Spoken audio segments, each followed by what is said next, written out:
Hi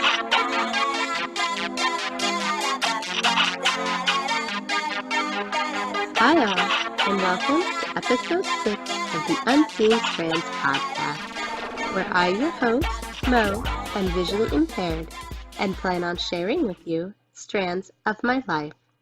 This is a crochet and fiber arts related podcast coming to you from Central Iowa, where I live with my husband, my 4 boys, our 2 cats, and our dog. Because of all this, you will see bits and pieces of the rest of our life also woven in. I'd like to say thank you to any of our listeners that are returning this week, and a very warm welcome to any new listeners. I have been putting in here where you can find us on social media, but I think this kind of takes a little too long, and I'm sure you all know either where to find us, or you can follow links in the description down below. Basically, you can try Mo's Crochet or Hooked on Mo's on most platforms, as well as Mo's Kids on either Etsy or Facebook. As you may have noticed at the end of my video last week, I mentioned how I was waiting on fibers, and then by the time I got the episode edited, I was able to get photos of those fibers in, so I'm not going to go over the fibers again since I did cover them fairly well at the end of last episode. But here is a picture of all the fibers that I got in. Just a little recap. I got in a yak merino blend. I got a BFL, a black mountain Welsh or black Welsh mountain, a silk and merino blend, a bamboo rose fiber and merino blend, as well as my 100% mohair. And I think I'm going off memory here. I'm trying to go along what I remember the order of the picture being. So I think that was it. And then of course I got my alpaca yarn, which if anyone has any ideas on what I should do with this, I do have 100 grams, as I believe each skein was 50 grams. And it is a fingering weight yarn. It's a 50-50 alpaca merino blend. And I guess I don't know exactly what I should do with it. I probably should have gotten 2 different colors because I think I could have striped it in a lot of accessories that I can think of to make, but I think they might be a little boring maybe if I just leave them as is. I have been spinning on my mohair and am currently a little over probably 15 grams in. I am actually enjoying this fiber the most probably of all the fibers that I have spun so far. It is spinning a little thicker than I think the silk or merino did, but overall I am enjoying it a lot, and I'm finding it is a lot easier to join than a lot of the other fibers that I have spun. I think the thing I will have the most trouble with my mohair is deciding on what I am going to end up spinning it with, as I do plan on plying it, and I probably won't ply it with itself because I just think that might be a little too fibery because it does have quite a halo, and I don't think it'll be the best yarn. I probably will ply it with the ruby merino that I have left over from the Sorry Silk project, which I haven't touched for like 2 weeks now.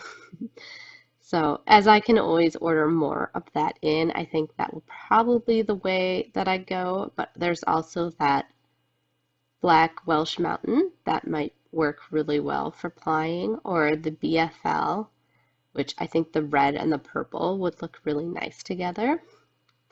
And I did think about putting it with my rose fiber, but then I started thinking of it again, and I'm pretty sure that we'll need at least 50% of a natural plant fiber in that section. And if I ply it with the mohair, it's only 50% as it's by itself, so I'm probably not going to do that.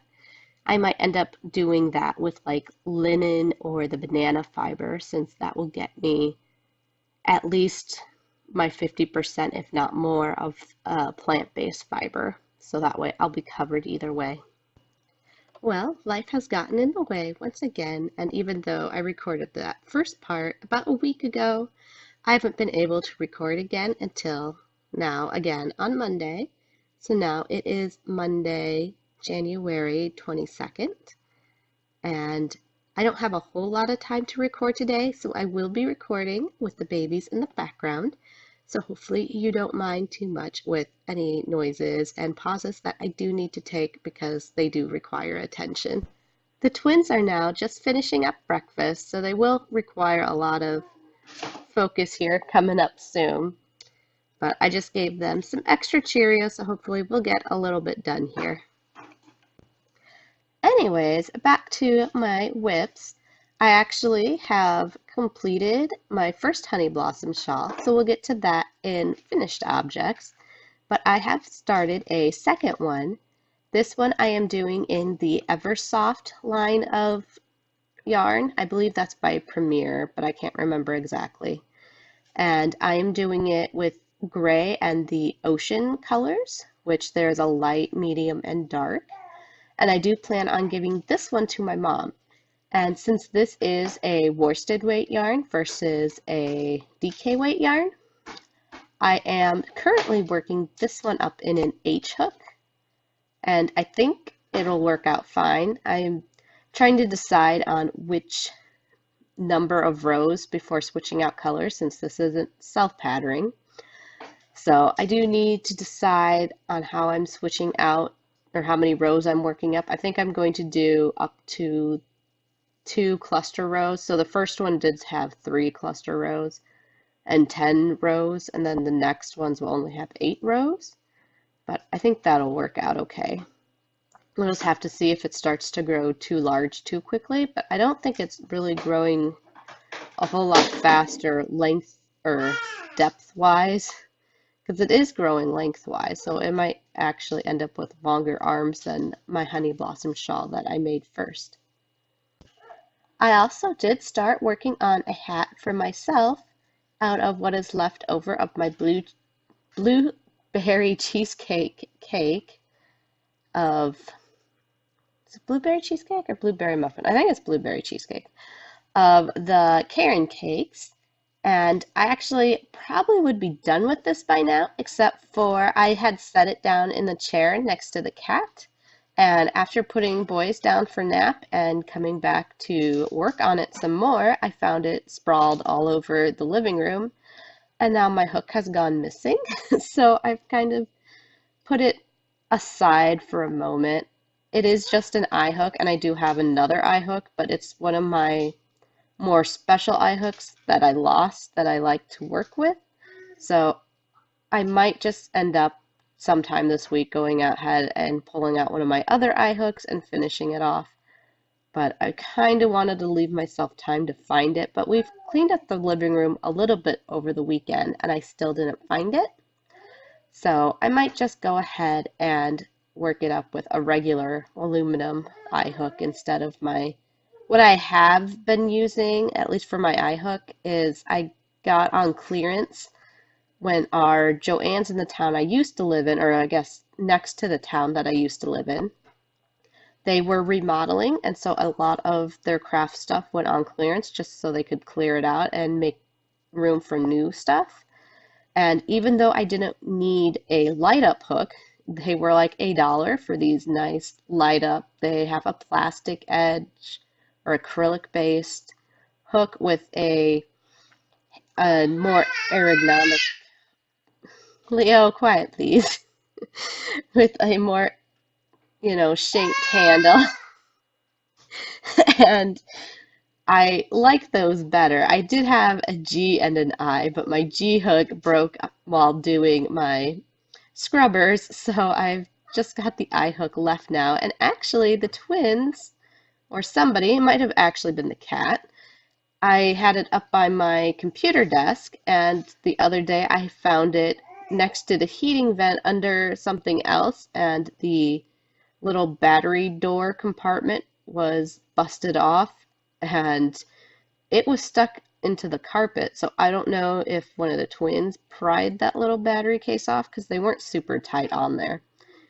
and now it's totally gone and probably fell down the vent, or if it might turn up again, but I basically just put a piece of packing tape over where the battery case cover should go, and I'm not finding it's any less comfortable to work. It's not as nice to hold because it is a little stickier, I guess, with the plastic of the tape, but it still works, and so I would rather use that than my standard eye hook, but we'll see where I get to with that by the end of the week. And I am working up the Simple Double Crochet Hat by Oombawka Designs. Sorry. You can always find, or at least I try to make things accessible on my project pages on Ravelry, as well as I saw this in another group and decided it was a good idea, so I have now added a bundles to our team page, which is the Unseen Strands podcast on Ravelry. And so you can find any of the patterns that I have mentioned here, either that I am working, have finished, or that I have gotten a good deal on, most likely. You'll see those in that bundle section of our Ravelry group. Okay, another short break, and as you can hear, now we will have electronic background entertainment as the twins are out of their high chairs and down in their little play yard playing with their toys. Anyways, back to my hat. It is just a double crochet hat, and I technically could have been done with it as it only has the double crochets go till round 14, but I decided that that wasn't long enough. It was even just a little bit short for my liking as it was, and so I've decided pretty much to double the double crochets, I guess. So I'll probably go to at least row 20 so that I can fold it up, and then I think it says to do a slip stitch for the last row for edging, and I'll probably do the crab stitch or the reverse double or reverse single crochet for that, because I think that'll give it a more finished edge. But I noticed that my reverse single crochet tends to be a lot looser, and so I don't know if that'll open it up too much, so I might have to do something else too. But I know my slip stitches, if I just did slip stitch, it would make it super tight, but if I make it bigger so that it can be folded up, that might not be a problem either. And I think right now that's all the whips that I have currently going, as I did finish my granny square blanket yesterday, so that is done. And like I said, my honey blossom shawl I got done last week as well. So now on to FOs. I did, as I said, get my granny square blanket done. This is just done in one cake of Spirit out of the mandala cakes. I used a G hook on it, and sorry, I'm being a little distracted. I think that's it. I pretty much went till I ran out of yarn, and then I just went back and did the reverse single crochet on it, which is why I know that it ends up being a lot looser, as I just did it on that. But this blanket will probably be it's just a car seat size blanket, not a full baby blanket. But I have my dad's girlfriend's daughter, or I basically consider her my stepsister, is having twins. She's having a boy and a girl, I think sometime in March. I think she's not due till April, but twins come early. So they will, she's having boy girl, so I think I'll do this one, and then I'll do another one in a more girly mix. It might end up being in the unicorn colorway. Excuse me. Since that's probably the most girly of the colorways, but I still need to look at the other cakes that I got the other day. And as for my honey blossom shawl, if you've been watching a lot of podcasts, you will know that there is quite a lot of drama going along around this pattern. Although I honestly did not have trouble working the pattern as written. It does not work out correctly, but I could work it. It was kind of hard to read, and it gets really ruffly, and so this is not what it is intended to be according to what the pattern designer has on their page, as they have it written down or tagged as a triangular shawl. And as written, you get a very roughly, and I thought it was supposed to be a crescent shawl by what I was getting in the original workup. I had gotten to row 20 before I had frogged it back down to row, I think it's 6. Sorry, that's my screen reader on my phone.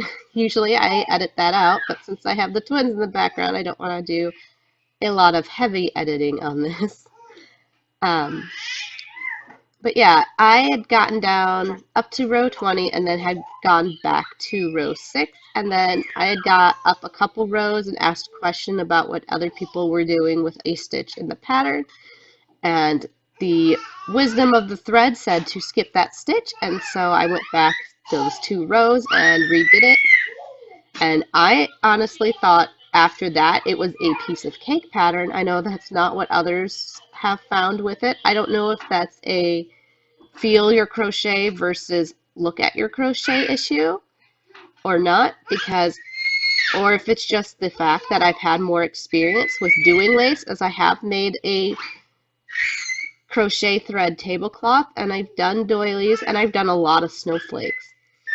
So I don't know if that's just made me more experienced with working lace, but I honestly did not have problems working the chain 3s and single crochets, and thought it was pretty easy, especially since the center, the way that we had decided to do it, made it a point, and then it was always exciting to get up to that point and then back down to the edge and then get from the edge to the point. And so I thought it worked out fairly quickly after finding out how we were decided that we were going to work the pattern, which is why I have decided to do another one. I am getting a little frustrated with the designer. I was originally planning on working up one of their other patterns so that I could give them better feedback that their other patterns aren't as badly written or don't have errors. But it's been over a week now since I got my only communication with the designer about how their pattern had errors in it. And as far as I know, even though others have reached out to the designer, I am the only one who has actually heard back from them. And I know life is busy and everything, but just even putting in this pattern is up in for review or something, so that others know that they can go to our thread in the Yarn Journey Crochet Podcast group. And by our, I just mean that I have participated in the comments of the thread and not that I have anything to do with the podcast. But since we have a lot of information about how we have reworked the pattern in that thread, it would be helpful, I think, if the designer put something in there, because the comments that are on it are just like, thanks for the free pattern and can't wait to work this up. And that's not, a helpful comment. I know people use these comments to help boost their ranking on Ravelry, but in my opinion, that's kind of distasteful, because that's one of my major pet peeves, is when people just do things not because they actually enjoy something or it was their quote-unquote favorite, but because they were asked to favorite it just to boost a rank and not because it's a good pattern or anything. And I'm like, I want to know what is good, and it didn't look like anyone had actually worked this pattern, or anyone who had tried to work the pattern had given up. And so you didn't have any finished projects, and it's to the designer's best interest to help us out a little bit and follow along with what people are doing with their pattern, and to make sure that everything's okay with their pattern. Okay, well, it looks like I might have lost a little bit of what I recorded, since I had the babies up and we actually recorded them talking a little bit, and I might put that on towards the end, but they were getting mad about being cooped up. So I took them out, and now they're down in nap time, but they're still awake. I can still, well, usually it's Leo that you can hear, but anyways, yeah, so I think I lost a bit about me saying that I had worked a different edging onto the end of my honey blossom shawl. What I ended up doing was taking a bit of the characteristics of the pattern and putting that in, as the pattern actually had a picot edging. And from my experience, if you have a picot edging on something lacy, it needs blocked. And since I never actually plan on blocking this out, and even the one that I'm going to make for my mom, I don't plan on this being something that's ever going to get blocked. I think the picots will look really messy. So instead of doing what they did, and because I didn't have enough yarn, I actually ended up working one of the cluster stitch things and then a chain 3 single crochet and alternating that.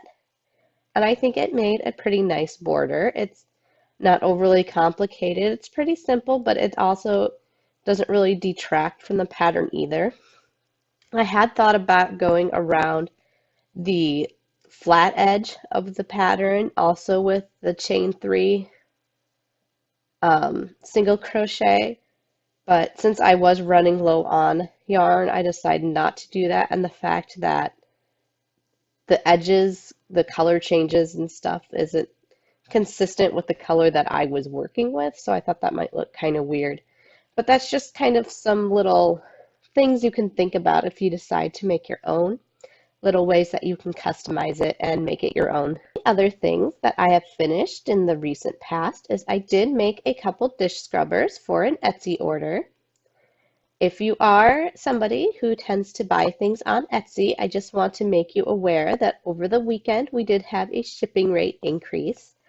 And so if you were looking at buying something, you're probably a little out of luck if you wanted to pay a lower shipping rate, because especially for items between or over 4 ounces, there was a really big shipping jump, and it was like even, I think, $1 for things that were going flat rate mail.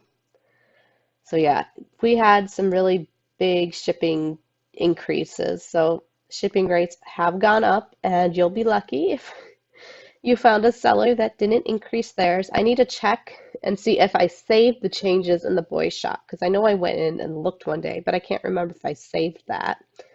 But at least their stuff is under 4 ounces.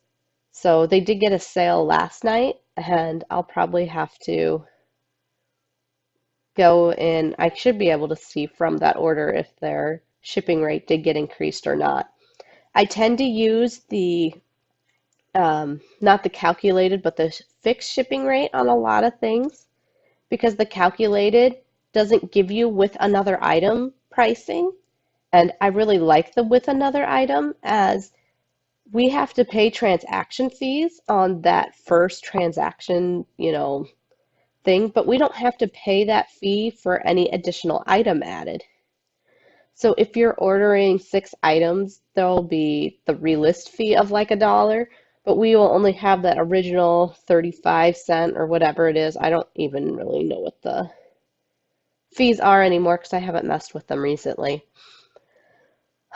But the fees are a fixed rate, on that transaction fee.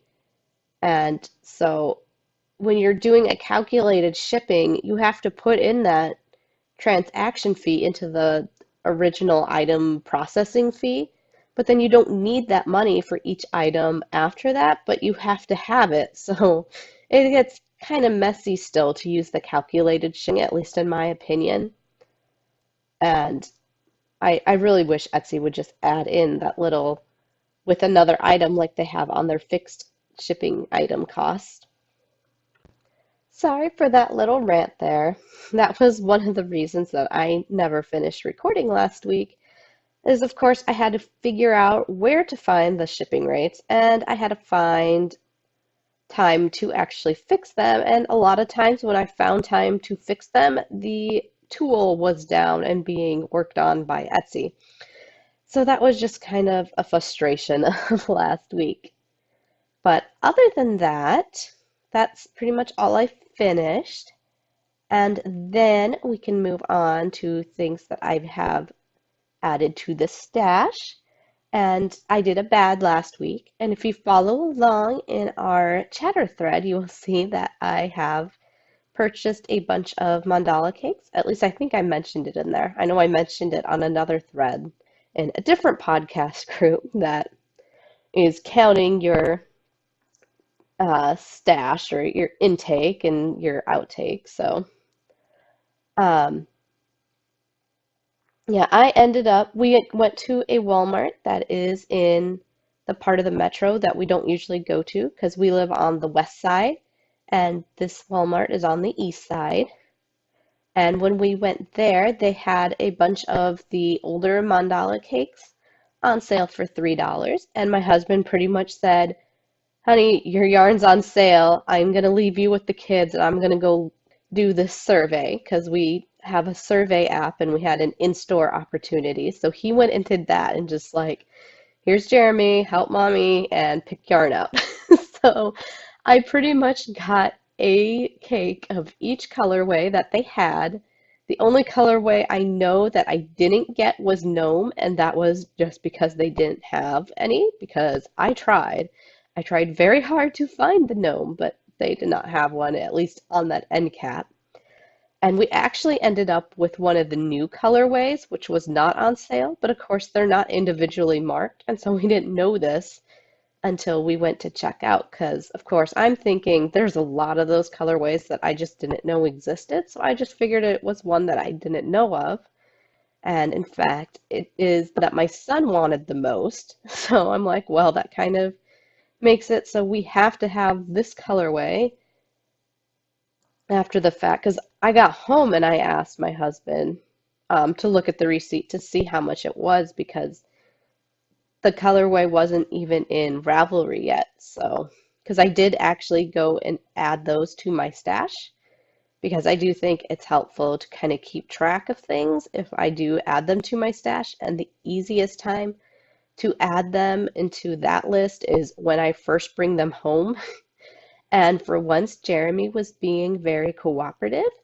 And a lot of time, if I ask him to tell me colorways or weigh things, and it's a lot all at once, he gets very irritated and, I don't want to do that. But this particular day, he was being super helpful. And so I'm like, I need to take advantage of it. I need to get through as much of this as he will tolerate, since it'll be a super big help to me if I can just have it all categorized and, keep track of things so I know what I have and I don't have to guess. But anyways, that was my big purchase of the week. And then I haven't got in my items that I've won from that Cal. I keep meaning to send the host of the Cal a message to see if she sent them out yet, because I keep looking for them, and I know the post office isn't all that handy. So I just want to make sure that they're not lost in the mail. Um, but yeah, I haven't gotten that in yet. But I did order some other things on Etsy this weekend, and that'll actually be for the cowl that I'll talk about in a minute. But I ordered some things not only for that, but also for myself. So we'll see those. Hopefully next time I record, I'll have those in. And other than that, I don't think there's anything too exciting for things that I've added to the stash. And so we decided, or at least I had talked about, since I had gotten all these mandala cakes and I've heard that there aren't a lot of patterns yet that use them, or at least the DK weight yarn for around here isn't super common. I know it is common overseas and other places, but I thought it would be fun to do an along that was cake themed. And Christy Rose also agreed with me, and so I started to develop ideas on hosting a Cal, and this will be a C or K Cal. So CAL or KAL. I haven't figured out all the details yet, but I said I would like to have some actual prizes because Christy Rose was also the only person that actually entered in our Seasons of Giving Cal. So since she did win our only prize there, and we only had the digital prize win, I thought maybe we could get some more participation if we had an actual prize. And so our new Cal is going to be called the Cakewalk Cal.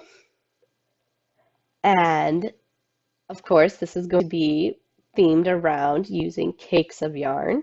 So your Karen cakes, because she said she had a bunch of Karen cakes that she wanted to be motivated to use. And I have my mandala cakes, and I know there's the Premier sweet roll cakes. And if you're overseas, there's lots of other cakes. I also think that might have been a problem with the Honey Blossom Shawl, as I did find out from another podcast that the yarn they are using is actually a cotton cake and not an acrylic cake like our mandala cakes are. But anyways, so we will have a cakewalk. I'm thinking of making it a 6-month cal and running it from April 14th to October 14th. I'm still developing it, so there'll probably be more information to come in the next couple of months. But I did order a prize for that, which is cake themed, but they were having a sale when I was researching, so I wanted to make sure. I messaged the seller to ask her how long her sale was running, and since it was only over the weekend, I needed to make sure that I ordered the prize in. So yeah, we will have a prize there. It might be a couple things, but if there's any bag makers out there, I was having a lot of trouble finding a cake themed project bag, which I think would be fabulous, or cakewalk themed. So if anyone out there wants to design a bag for us for this event or anything like that, I would think that is awesome and appreciate it. I do think we'll be able to find some yarn maybe to be a prize. And what I had ordered is progress keepers or stitch markers. Um, and so I know there will be that for a prize. And we'll probably have some other kind of things. I think one thing that I would like to do that maybe I can hear your feedback on is we could, since I want to make it cakewalk themed, if we could get a recipe collection started of cake recipes. Like either you guys could send me them through Ravelry message or other forms of messaging. I'm on Facebook. I can use email. I don't prefer email because it's kind of hard for me to use with my screen reader. But Ravelry message, Etsy message, Facebook kind of gets kind of goofy too for me to use, especially if I'm copy pasting anything. But I thought we could either go and have you guys mail me in a recipe card, or we could have you send me the recipe online and then I could print out a cute little recipe book or something with recipe cards and have that as a prize, or maybe it could go in our grand prize. I'm not sure yet. I just think it would be kind of fun to kind of do something a little different with the prize and not just here's a bag, here's some yarn, here's some stitch marker prizes. Kind of make it less specific to yarn crafts, but still fun for yarn crafters. But yeah, that is that idea. And my husband is on his way home now, so I'm probably going to go ahead and wrap this episode up. I'd like to remind you that if you have any ideas on what I need to do with my alpaca yarn, or if you want to give us any feedback on the Cakewalk Cal, please leave us a comment down below or in the Ravelry group, because once I get this episode up, I will open a new thread in there, and I don't have any problems with going there to see messages. And I think that's it for this week. So I hope you all have a good rest of your month, pretty much, because I don't know if I'll be back before February or not. And then the first week of February is my husband's birthday. So things might again get pushed to a 3-week mark instead of a 2-week mark. We'll just have to kind of see.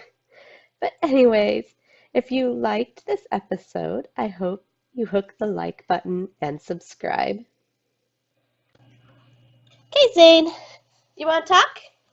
You want to talk to the people? Yeah, you think so? You see the lines? You say go up, up, up, up, up, up, up. Can you talk? Say hi. Can you say hi? You say mama. You want to give everybody a kiss? You want to say... No, you gotta give one. Give a kiss. Can you give a kiss? I don't need that. I want you to give a kiss. Yeah? You see the lines on the screen? Yeah, can you give a kiss? Leo, you give me a kiss. Leo, can you give a kiss? Yeah? Give a kiss. There you go. Yeah, kiss, but you're too low. They probably can't hear you. Leo, can you give a kiss?